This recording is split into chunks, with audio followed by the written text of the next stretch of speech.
continue with on no audio. Okay, well, hello everybody. Welcome to Monday session. Today we're going to talk about CAD linking and data extraction. So let's click on that. Come on. Okay, so today we're going to illustrate how to demonstrate, CAD drawings, how to best utilize it for CAD linking.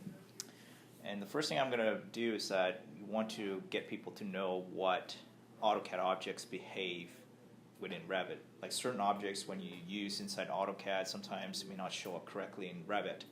So I'm just going to show you how that works. And then the next thing I'm going to talk about is how to extract CAD data information and import the data into Revit. So you're basically taking data points. Let's say Surveyor gave you a point system for the AutoCAD side, and then how you translate that into Revit without just import them in and then just click on the bloody thing and then just to generate the topo. Okay, let's do the demonstration. Okay, let's do demonstration. All right, so here I got sample files you guys can look at. The first thing I'm going to talk about, I'm going to skip through some of this because I'm just trying to compress all the information into one session. So in here, what I did is that in my previous job, I did like some sort of a really very crude what Revit and AutoCAD can show. So in a lot of these objects, I just want to do testing so that next time when you put this into Revit, you know what to look for. So what I did here is that I did one with the polygon with the width and show all the AutoCAD text symbols, the field, AC object points, hatching, line with embedded objects, image, OLE objects, AutoCAD, you got wipeout, block clipping, multiple insert, and et cetera. So what this demonstrate, on the weekend I actually tested this out with AutoCAD Mac, okay? And majority of the object doesn't show up. So that tells you that AutoCAD for the Mac still needs work. But for Revit side, let's take a look. All right. So the first thing I'm going to do is that I'm going to create a new project. Just link that. Construction is fine.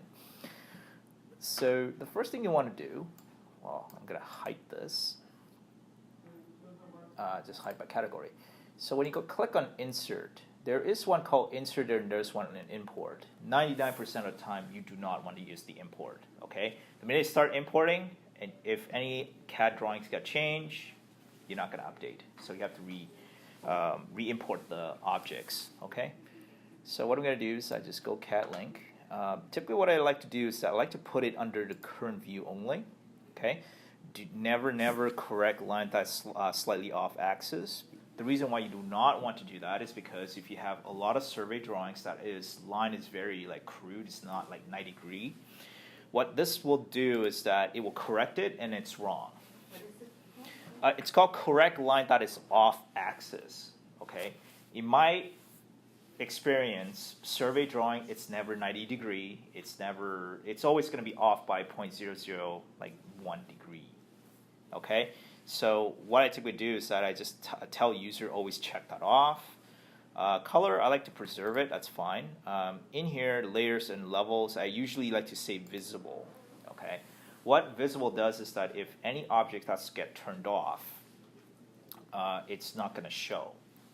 Okay. So I'm going to go back into that J drive, templates and resources. That is BIM standard. That's help and training. That is how to guide and then CAD linking. So I'm just going to link the objects, okay, just the way it is. All right. And then you will get this information why some objects will not show. Every time when you get this information, it means that certain objects inside AutoCAD will not show up in Revit. Okay, that's what it tells you. So when you click on OK, all right, you notice that object just starts to do some weird things. All right, some objects will not see, like DWF linking, OLE object doesn't show, diesel RTX, points. Well, you could still see points right there, but you don't see the objects. But if you receive like survey drawings, like AC objects, AC objects means that it's a third party. It's not third party. It's a vertical product like Civil 3D. They have their own topography and all that stuff. Those are AC objects. Okay, And sometimes when you look at masking, okay, Revit just ignore the masking. Text field, they just replace it with text. M-line, if you have fills, it will not show up. Trace object looks like that. And then when you look at this polyline with width, right? In here, this is what it looks like. Inside Revit, yeah, that becomes that. See, something to be careful with, right? So if you have that polygon width, it just will not show. So how would you remedy this? I'll show you another method that you can remedy, okay? Are those still lines though, or is that They're lines. Dash an individual line? No, those are lines. Okay. Those are lines, okay? Multi-line objects, okay, so if you have 2D solid, that's what it looks like. Line with embedded shape objects, you know that when you go to the AutoCAD side, you know, this object right here, yeah, will not show up inside Revit. So what I typically recommend doing is that if you do run into this, you have to explode the line. I have a couple tools that guys can use to just explode that. So let's say wipeout, all right? Wipeout in AutoCAD just basically, it's a way to mask certain things. Inside Revit, it just becomes a piece of object, okay? And I know that a lot of people like to use clipping. In my previous job, people like to do X clipping. Revit just hates it. It just shows everything. It just doesn't respect that. So if you do see things, people clipping stuff, it's a big no-no, okay? Multi-insert object is fine. Spline is fine. Helix is fine. But once you get into the more complicated 3D solid, yeah, you're getting this like really weird things that's popping up. It's kind of like, this is a good test because every year when I actually kind of want to see what's going on in Revit, right, I usually import this object as just kind of a test, and this is kind of like the result, right, whether AutoCAD and Revit has fixed something or not, so this is the way to go. Funny enough, you know, sometimes the text override, you notice that style overwritten mtext, it looks fine. It looks perfectly fine. But something you have to kind of be aware of inside the AutoCAD side is, I know that people likes to do this, okay? So what user likes to do is that when they do an mtext, let's say I'm going to copy that, okay? They like to go inside the text, and then they like to justify this sort of like center point.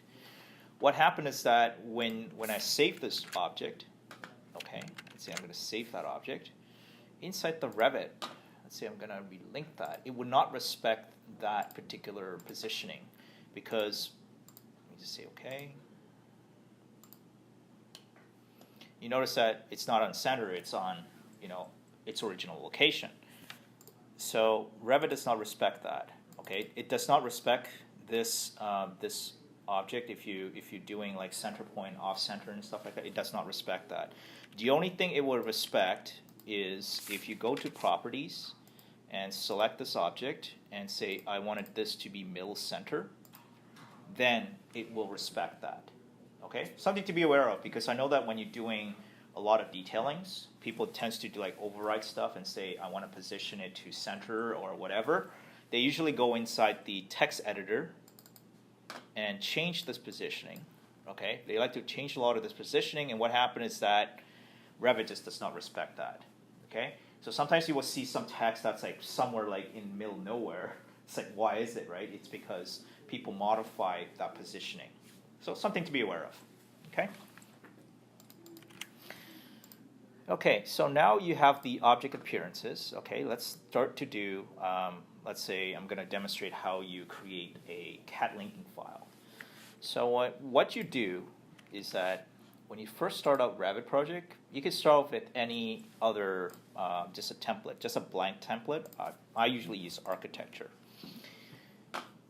So what I typically like to do here is that I like to hide by category, and in here I like to do what's known as like duplicate the plan, right?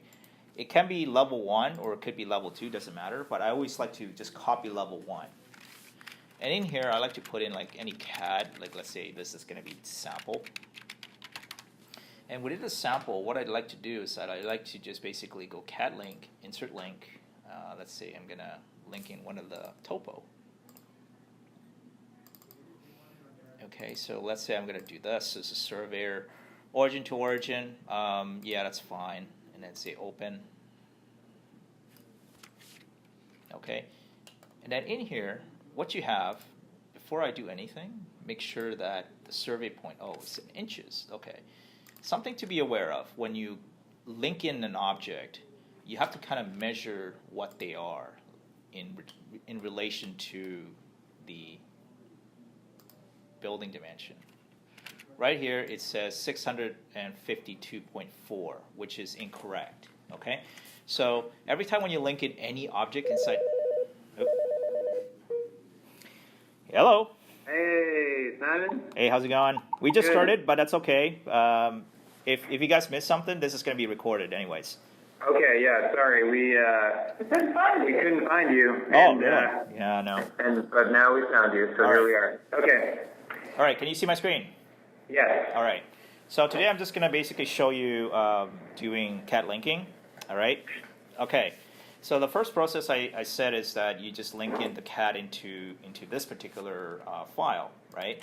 So I'm just going to undo what it did before.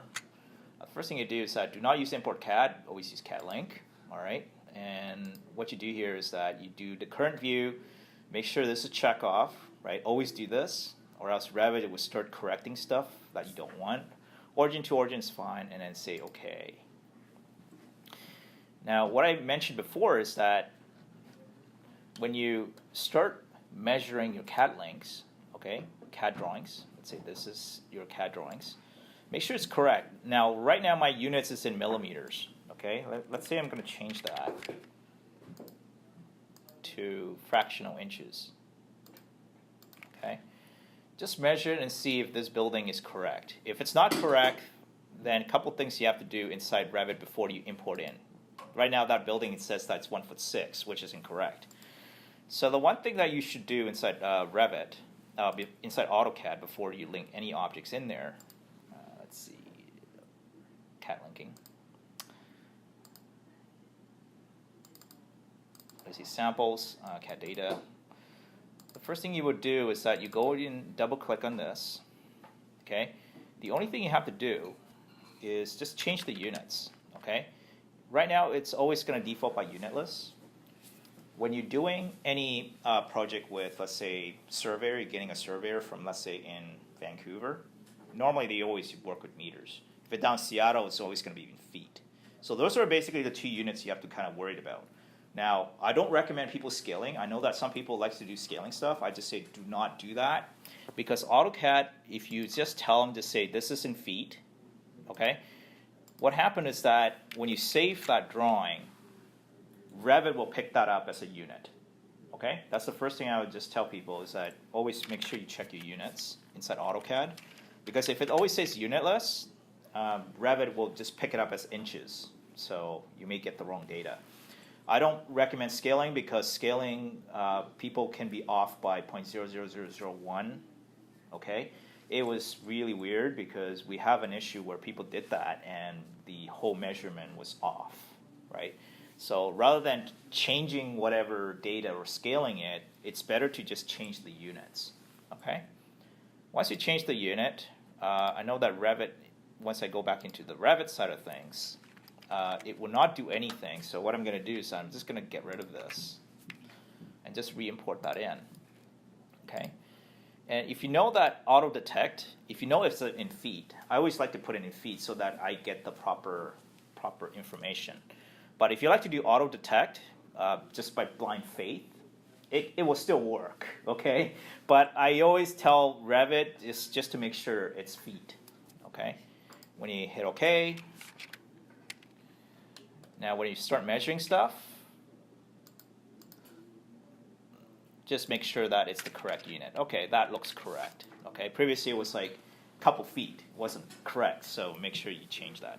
Okay, so in here, what you can do is that you could right-click. Okay, I always like to do the override graphics by element. Okay, so what this does is that you can actually say, give it like a poche color. What I typically like to do is I like to do it more of a magenta color. Or actually purple color. And in this one, transparency, what happens is that if you have anything with hatches, if you set to 50%, what it does is that it allows that poche to come out, okay? So it still looks nice. And the next thing you want to do is that you want to change this background to foreground so that your AutoCAD background information is going to always come up, okay? So what you could do is that once you've done this, you could just duplicate it and then just say duplicate with detailing. And in this particular drawing, you can say, okay, I do not want to see all this drawing. Let's say this one I'm going to hide. I'm going to hide. So basically, you're just creating CAD drawings, and you're just basically just doing it by, you know, having this as the original, and then this one you just want to basically turn off certain things that you do not want to show. So how to do it is that first you select the CAD, click on the query, select that object, and hide in view. Okay? You can do that. I like to do this because it allows you to basically control what you want to see. And then for this instance, I want to make it black and white. So let's say, for example, in here, projection line, I'll make it black and white. Okay? Actually, that is black. And then here, surface transparency, I want to make it like 80%. Okay, again, that's how you do it. Okay? So I'm going to query this again. I'm just going to say, okay. So you kind of get my drift, right? First you link them in inside like a new Revit file. And what you're doing is just that you're basically creating a plan called CAD sample. And then the other one, this one, I'm just going to say CAD sample, black background, black and white background. Okay, just give it a very descriptive so that people know what they are. Sample, black and white background. Okay. All right, I'm just going to save this file temporarily, and I'm just going to say this is a CAD link. Okay, so once you have that CAD link, I'm just going to go into this particular file, and what I'm going to do is that I'm going to basically link that CAD. Okay, first you click on the Revit link. You notice that's right here. Okay, and then when you hit open, oh, it's loaded. So just to be sure that you don't have this file open, okay, make sure you close it, or else what happens is that it's not going to show up. Okay, in here, I'm just going to get rid of this CAD. Oh, actually, I have to unpin this. And that way, what I'm going to do is that I'm going to Revit link this. I'm just going to go with this CAD link and just say, hit in here. Now, you're not going to see anything until you call it up. Okay, so I'm going to go to VV. All right. There is one called the Revit link. And in here, what you're going to do is that you're going to click on this by host and say by link view, you notice that there is 2 samples. Okay, if I click on this, you notice that it will show up. And if I say I want this to change it to a black and white background, it's going to change it to that particular background. So it's a better way of controlling your CAD, right? So you have like basically infinite numbers, and then it doesn't have to be limited to, let's say, level 1. You can put it on level 2 or level 3. So. Hey, Simon? Yes. Can we back up 1 second? So what you did, all the CAD work you were doing where you were hiding and querying, you were doing that in a blank Revit file that then you would be linking into the project file, right? That's correct, yes. Okay. So it's a much better control so that you can get whatever information you want, whatever information you need, and then just say, you know what, certain things I want to show everything, and certain things I just only want to show certain things. So it's a good kind of like workflow kind of a thing, so that you get what you want out of this data, rather than you link them into your projects and then you have to manually turn them off. Okay. Okay, so let's say we have multiple consultants from different disciplines that all have a CAD file that you want to bring in here. Yes. Survey, landscape, structural, whatever. Mm-hmm. Would you do a separate Revit model linked in for each one of those? Yes and no, depending on how complicated your project is going to be. Working drawings, yes, you have to, because maybe I should open up a sample project from what I did for my previous job. So what we did in this previous job is that I've created CAD links for structural, mechanical, electrical, just because all of them have different variations of information that I need. And what I'm able to do is that I'm able to basically take the CAD and link them in from various other discipline. So I'm just going to open up a sample just to look at what they are, okay? So that you get the idea what you can expect.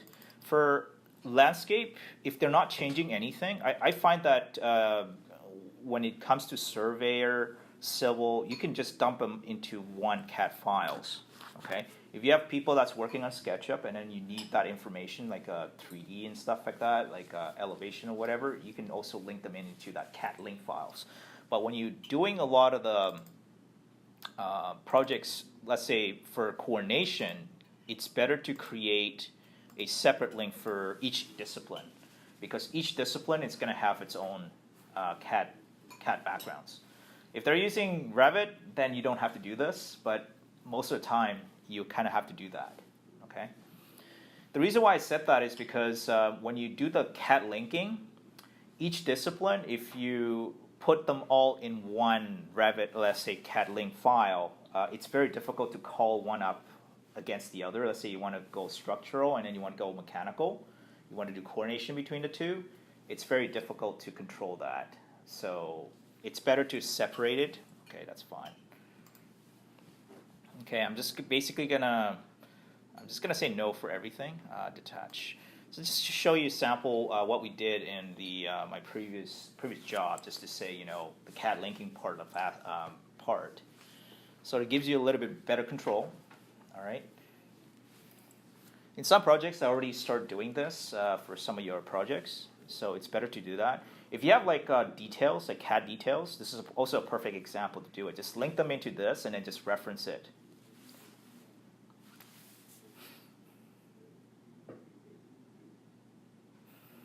So Simon, can you just give a little bit more clarity on why it's better to link something like a survey into a Revit file and then that Revit file being linked into the project file versus just having it linked as a CAD file into the project file? Yep, sure.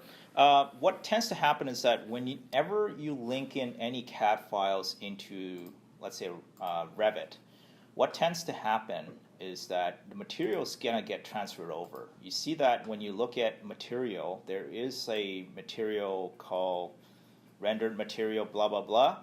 This is all imported in every time when you import in like AutoCAD files and stuff like that.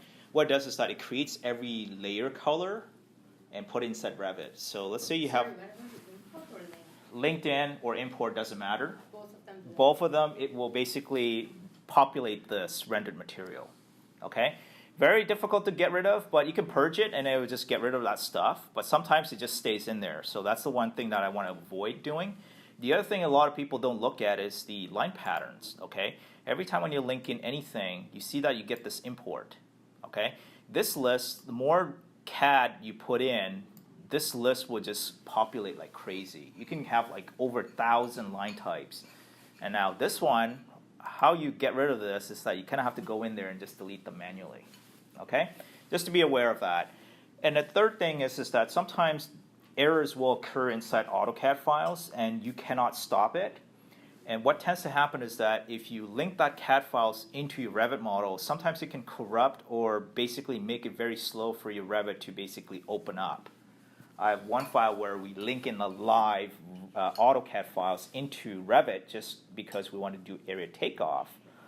Unfortunately, the AutoCAD side of things is very, like, nobody cleans up the drawings. There's a lot of XREF issues. And when I go into the Revit side, it takes about 30 minutes to open up the file, even though it's just a 2D plans. So something to be aware of, okay? I always like it to basically bind my drawings. And when I linked in that CAD files into Revit, it basically becomes a clean file. It just, you know, no live or anything. So those are basically some of the information that you guys should be aware of, is that CAD drawings is always going to be very dirty. And sometimes cleaning up this stuff is just not feasible. Okay? So something to be aware of. And sometimes what happens is that when you link them in, it will bring in, if you bind them, sometimes what happens is that when you do detail annotations, let's say you want to do fill region. This one I think it should be okay, but sometimes what happens is that you will see some CAD files. It'll say CAD whatever whatever, and then it will say something very weird. It's always going to be CAD whatever whatever. It means that those objects are import into this, and then you have no way of controlling it or deleting it. Okay, there's a lot of stuff in there that's like so hidden inside the AutoCAD side of things, and people are not aware of.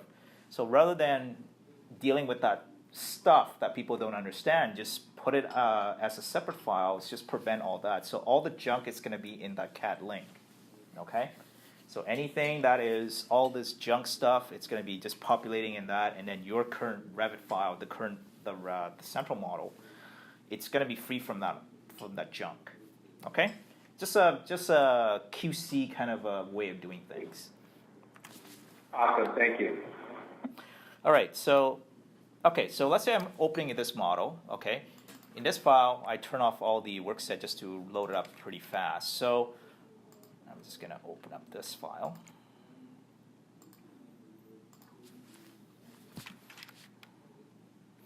So here's an example of a project where I have a lot of coordinations with the consultants are just using pure AutoCAD. So what we did here is that we created link files, CAD linking files for each discipline, so that when we want to do coordinations with different disciplines, I'm able to call out their CAD files and then go against the other CAD files. It's a slow it's a process, right? So it's kind of like how we used to do it in AutoCAD. We XREF their drawing in, make sure that their stuff is matching up and stuff like that. So it's kind of like the same way, except that you're doing it with AutoCAD files.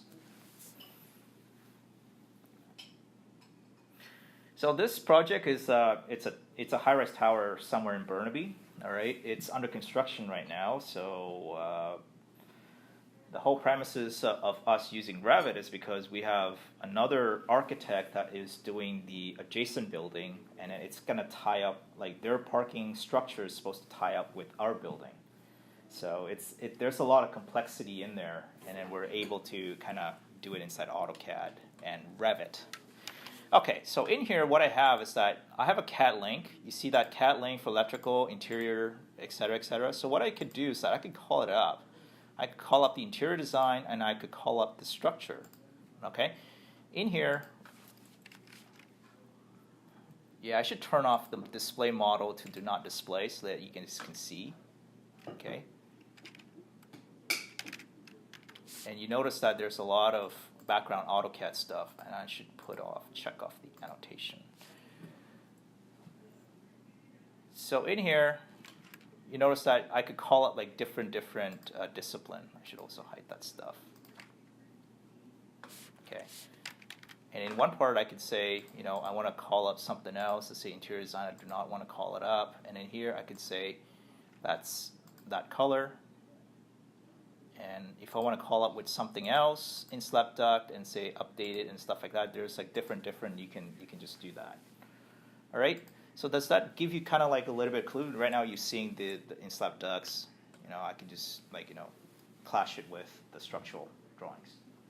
Okay. Any questions so far? If it is complicated, yeah. Some people are saying this is pretty complicated. It's complicated when you look at it, but when you think about it, it's just basically CAD, and then you're just creating the views, and then you just basically link those views into those.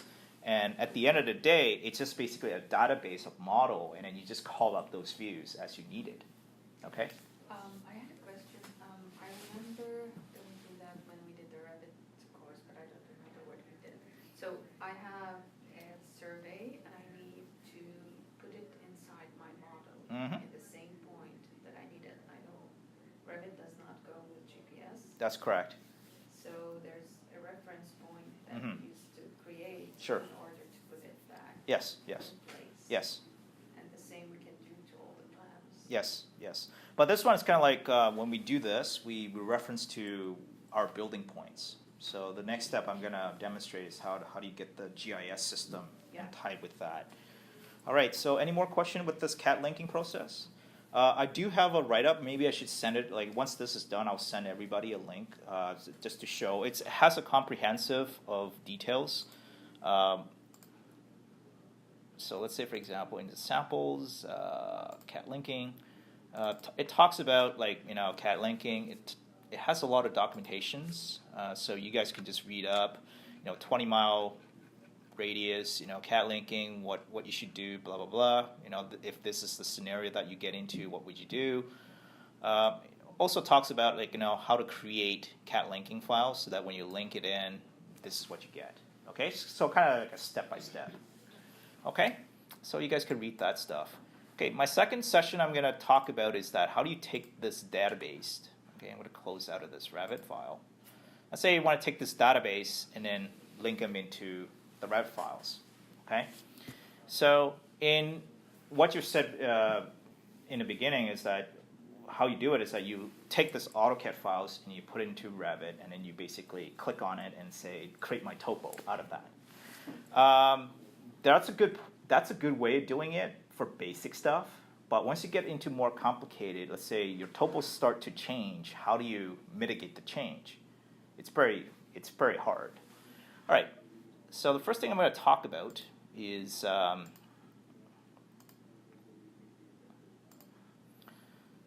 it's taking the data. Okay, I'm going to go into the sample, like CAD data. What I have is that I have one called the open data. So I'm not sure if you guys ever heard of that, open data. No? Okay, so what open data does is that you could go to City of Vancouver. Okay, Google. Oh, there's Yes, I'm pretty sure each district has their own. Okay, so City of Vancouver, open data. City of Vancouver open data. I'm pretty sure Seattle do have their data, but I have to look at it more carefully how to do it. So when you click on this, what it does is that they offer a GIS kind of a database. Okay, you can go in there, just take a look. What I'm going to do is that I'm just going to show you what I did with the data inside the AutoCAD side of things. So what I did is that I took some of their data and just basically extract them in. Okay. So this is what it looks like. Okay. Now in this data, it has this little dot points right there, and plus it has this what's known as property lines. So the first thing I want to do, let's say for example, I want to do a building next to this stadium, right? This BC Place. So what I typically like to do is that first you create like a zone that you want to basically put in. Okay. So by doing that, first thing first is that I'm just going to go copy link the base point. All right, and go 0, 0. Now, if you want to know how to call this up, there is a tab in here. Let's say if you're using AutoCAD, there's a hide menu bar. For all you old AutoCAD people, if you used to the menu bar, which I am, so I always call that up and just say copy link point. The next thing you want to do is that you want to create a new drawing. Okay. Since I know that this unit is actually in meters, so what I'm going to do is that I'm just going to select the AutoCAD ISO. And within this, I'm just going to change this to meters. Okay. So what I'm going to do here is that I'm going to open up the XREF. Okay. Just say open up this XREF. Now, the reason why I do not want to import this information into Revit is because it's a huge database, right? Revit would just not work. Okay, Revit can only take a portion; it cannot take the entire thing. Okay, once you ask them to do the entire thing, you're gonna wait. Okay, sometimes it will not go. Next thing you want to do is that you want to edit and paste to origin right there. So let's say this is the point that you want. I'm just gonna grab it. Say, okay, this is the range that I want to use. And then edit, copy base point. Again, I'm just going to use the same 0, 0 point, all right?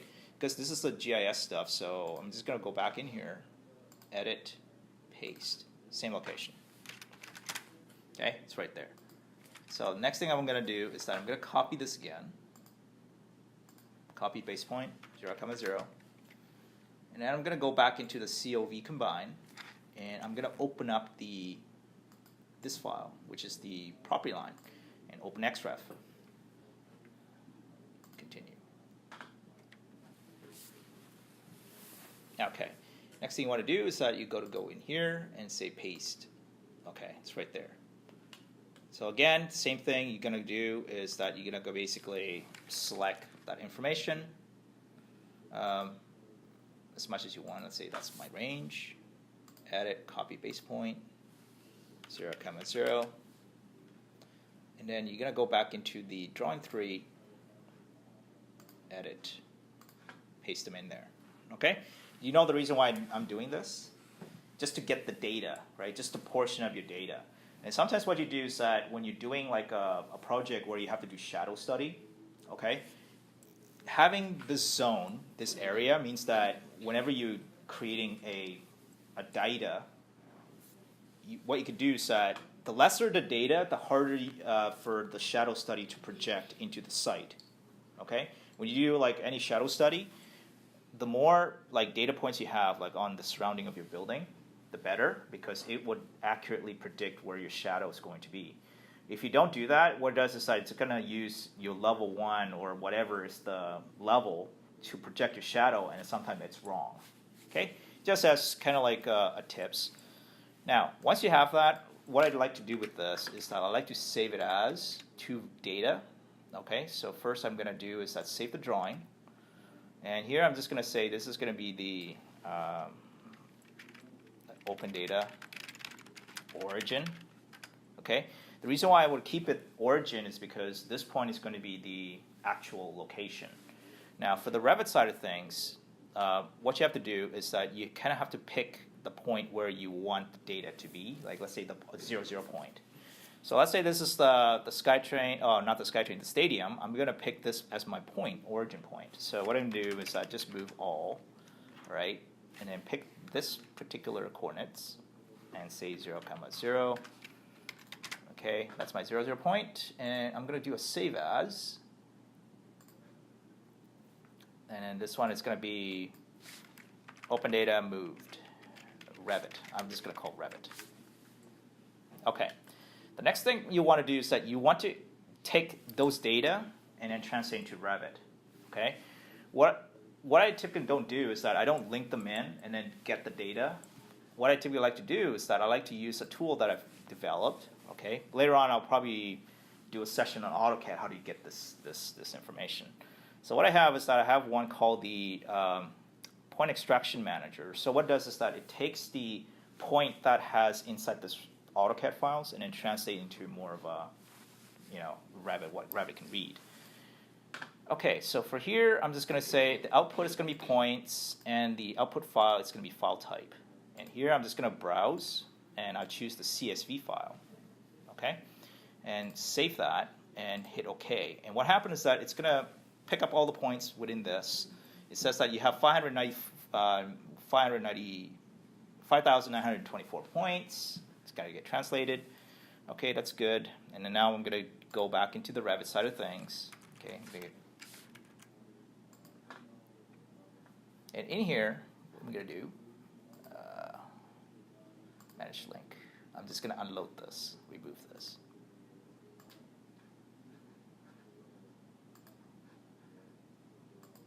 Come on. My insider command? Sorry, I could not see. Oh, I am. Oh, jeez. Yeah, just be careful.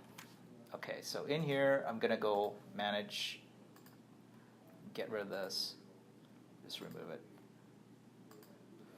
Okay, if you want to see that data, go to site. Okay, that's my point. Now, the next thing you want to do is that you want to add in those points. So how you do it is that you go Mass and Suite, go Topo Surface, and you're going to go import specify point files. Okay? And then in here, I'm just going to go back into the open data and say that is the point. That's my file. And when you hit open, I'm going to use meters and say hit OK. There we go. And finished. Now, if you want to link those information, you can go insert, CAD link. Let's say I'm going to go CAD link Revit, preserve current view only, and say, no, I don't want feet. That one is in meters. And hit OK. Okay, so it's right at the background. So here, I'm just going to push it up to the foreground. There we go. Okay. The nicest thing about that is that if that point ever changed, you could always import those information. So let's say, for example, if this data ever change, all you have to do is just go edit surfaced. Okay. Get rid of the points. Let's say I'm going to get rid of all these points. And then once you have that extraction, all you have to do is just re-import them in, that same data. Okay? And when you hit OK, meters, and then it's going to basically place it on the actual location. Okay? It's a good workflow. Okay? I know that in CAD, it's kind of like you kind of have to take out the CAD and then re-put that CAD in there, and then sometimes you don't know what's new and what's old. Okay? So those are basically how I'd approach it. Okay? Any questions so far in Seattle? Yeah, so I don't think Seattle has, unfortunately, points. I think the city provides contours. Oh, contours, okay. But often we get points included with like a survey file.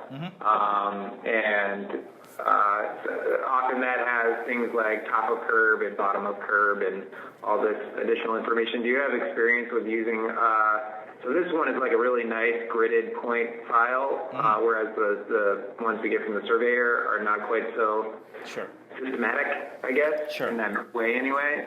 Do you have experience using a survey file for this type of thing? Yes. Okay, so right now I'm going to do is that this is open data. Let's say you don't have the information, you use this, right, for the city. So next I'm going to show you like experience how I would do it if, let's say, you receive a file from a consultant that you want to translate into, let's say, Revit files. So let's say I'm going to open up a file. Okay, let's say you have a data. Okay, this is a perfect example, right? This is a survey point. Now the problem with this is that the survey point doesn't have anything except for the text. Okay, when I zoom in here, it's 3D information, but for some odd reason it doesn't give me where the exact points. Okay, so what I have is that I got a couple tools that you guys could actually translate. Let's say, for example, again, that's your 0, point right there. Okay, that's good because I think someone moved it, which is good. The next thing you want to do is that you want to take this data and then translate it into something else. Okay, so the first thing I would do is that there's a way you can actually convert a text, let's say it has a value, into, let's say, a unit that you want to use. So the first thing I would do is that just go right click and select similar. Okay, and what I like to do here is that I like to isolate the objects. Okay, now what you're going to do with this is that you're going to take the Via tool. I'm going to make sure that everybody has this. And there's one called the convert objects. And then here, what I do is that convert text to point. Okay? What I'm going to do is that I'm going to basically select all of this. And then it takes Z from value. And what it does is that it takes that into a point. Okay? Right now, what you have is that you have that 15.74. Okay, that was written from the text. And once you have this data, and what you're going to do is that you're just going to go in, Tools, Miscellaneous Utility, and Point Extraction Manager. Again, you're going to go in and say, I want a point, and I want a file, and say Browse, CSV file. Say Save that, and say OK. All right, and then inside Revit, I'm going to get rid of this. Get rid of that. Oh yeah.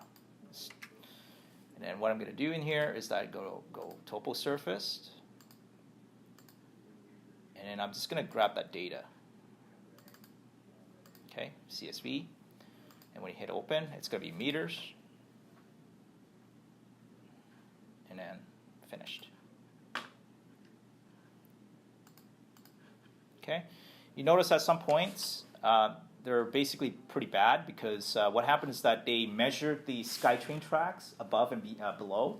So what you have to do is that you kind of have to go in there and then kind of like saying, okay, this point just doesn't make sense. So you have to go in there and just delete them. Okay, this is kind of like, you know, the survey point, it's going to be very, very dirty. So you kind of have to go in there and then hit delete. Come on, delete, delete, delete. Okay. So you kind of have to do that. So if you're very experienced, you can do this pretty fast, right? But what this says is that this is a topo for the Gilmore SkyTrain station. So if you probably saw a couple of my session, is this little guy right there. Let's see, content, previous work, no.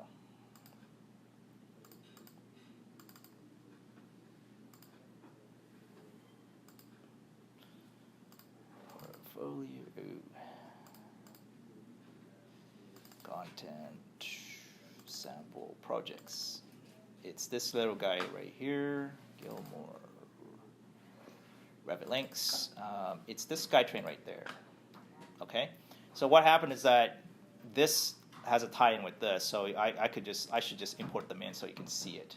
So let's say I'm going to go insert, Revit link, origin to origin. Let's see, content, sample project.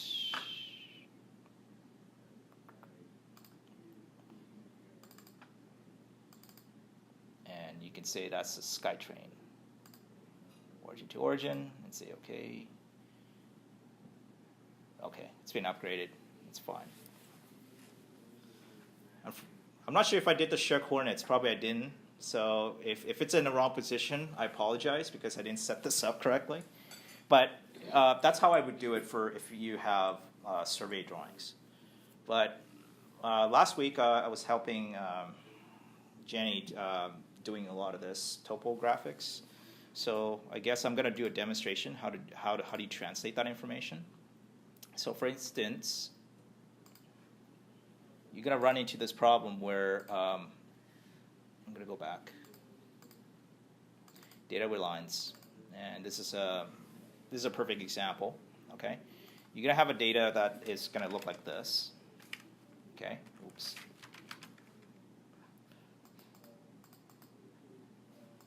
Okay, you're going to have like this kind of a data with like the Civil 3D information objects, and I'm just going to go layer ISO.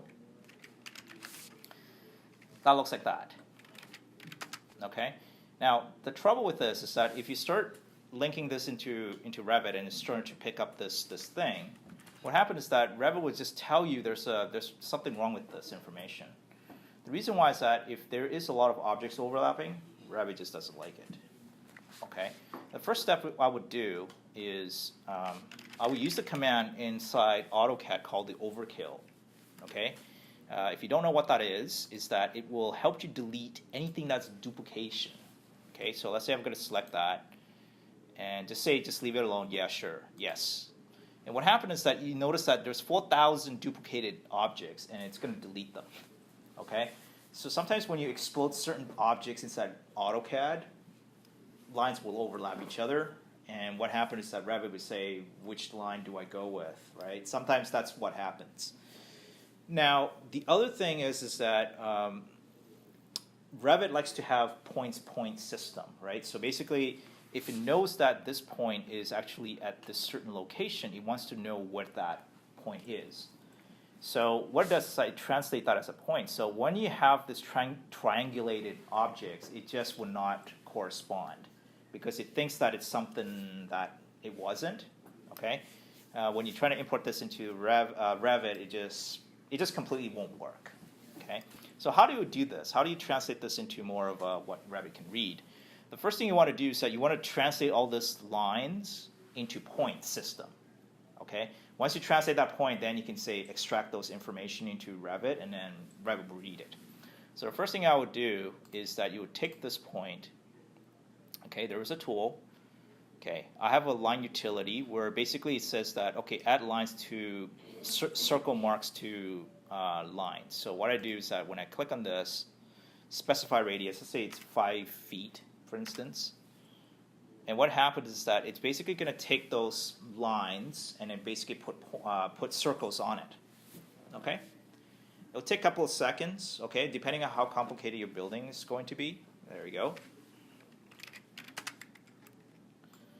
Now, anything that has a line underneath, it means that those are basically incorrect data, so you might as well just get rid of it.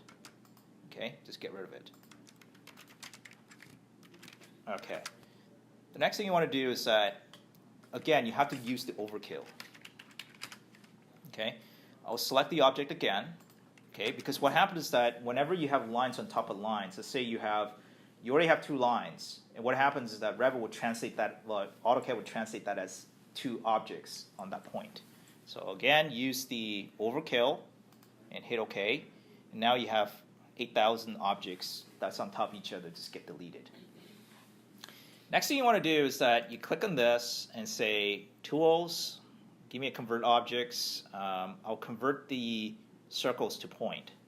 Okay, you take that and say select that. Oh, actually I should do the same thing. Just say select all of this. And what it does is that it will take it and convert it to points. If you don't see it, then use the command called DDP type. Okay. And in here you have a selection of points that you could use. So there we go, those are points. And now what you're going to do is that you're going to go to that Tools again, Miscellaneous Utility, Point Extraction Manager, and in here I'm just going to say Points, Files, and you go Browse and make sure that it's CSV file. Okay, you hit Save, okay, and hit OK, and what it does is that it will take those information, 1,657 points written out of the file, and you go back into the Revit side of things. Oh yeah, the SkyTrain's not the right location. Sorry guys. I should do one with the, if you do look at the, this is what it's supposed to look like at the end. I didn't have my thing, so if I use the City Open Data, this is the screenshot at the end. So that's what it's supposed to look like. Okay, what it does is that was the original, and then I just spruce it up and add buildings and stuff like that. That's what it looks like. Okay, so here I'm just gonna get rid of the other files. Okay, I'm gonna get rid of my Gilmore SkyTrain and get rid of the topo.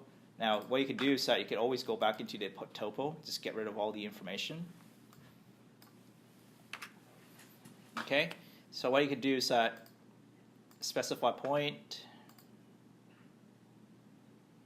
I'm going to go to the G drive, template resources, BIM standard, help training, focus group, CAD linking, and then let's say samples. I'm going to go CAD data with lines, and then I'm just going to use that CSV file. Now for this one, you can say meters. Okay, let's go to decimal feet. Let's see if it works. There we go. Okay. And then what you do is that you just go finish it. You notice that it's just some objects that's up there is because, yeah, inside this AutoCAD, I go back.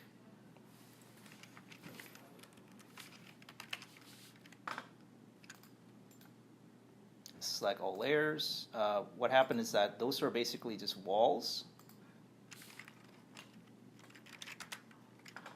You see there's a wall there?